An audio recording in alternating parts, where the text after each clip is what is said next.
রাইতে আমি শেষ খাওয়ান খাওয়াই দিছি রে। ভাইকে নিয়ে আমরা সারাদিন খেয়ে না খেয়ে ঘুরতেছি।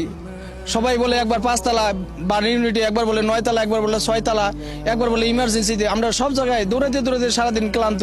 রাত 9টার দিকে স্কুল ক্যাম্পাসে আসেন নিধি নামের নিখোঁজ আরেক শিক্ষার্থীর স্বজনরা। ক্লাস 3 তে পড়ে, ওর সেকশন হচ্ছে স্কাই, ওর আইডি নাম্বার হচ্ছে 2021, মানে 2021। ওকে এখনো পাওয়া যায়নি, ওর শুধু ব্যাগ পাওয়া গিয়েছে এরকম শুনেছি আর কি। এদিকে রাতেই তৃতীয় শ্রেণীতে পড়ুয়া আরেক শিক্ষার্থী সাদের দাফন সম্পন্ন করেন পরিবারের সদস্যরা। রাত 2:45টার দিকে ক্যাম্পাসে বিক্ষোভে নামেন মাইলস্টোন কলেজের শিক্ষার্থীরা। দুর্ঘটনায় নিহতের সঠিক সংখ্যা প্রকাশের দাবি করেন তারা। আমাদের কলেজের ক্যাম্পাসে ঢুকে কোন সাহসে, কোন রাইটে আমাদের কলেজ টিচারের উপর হাত তুলছে, আমাদের স্টুডেন্টের উপর হাত তুলছে। এই এত ঘন্টা পর, এত সময় পর, রাতের এখন 2টার অধিক বাজে, কিন্তু আমরা এখন কোনো ক্লিয়ার বিবৃতি পাইনি যে আমাদের মোট কতজন ছোট ভাই বা ছোট বোন আমরা হারিয়েছি, মোট কতটি লাশ আজ মাইলস্টোনের এই মাঠ থেকে বের হয়েছে।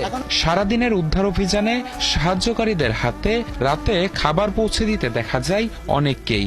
সারাদিন অক্লান্ত পরিশ্রম এবং সব ধরনের লোক এইখানে যারা সহযোগিতা করছে, আমি তাদের জন্যই শুধু এই খাবারের ব্যবস্থা করা। নিবিড় সাহা, 71, ঢাকা।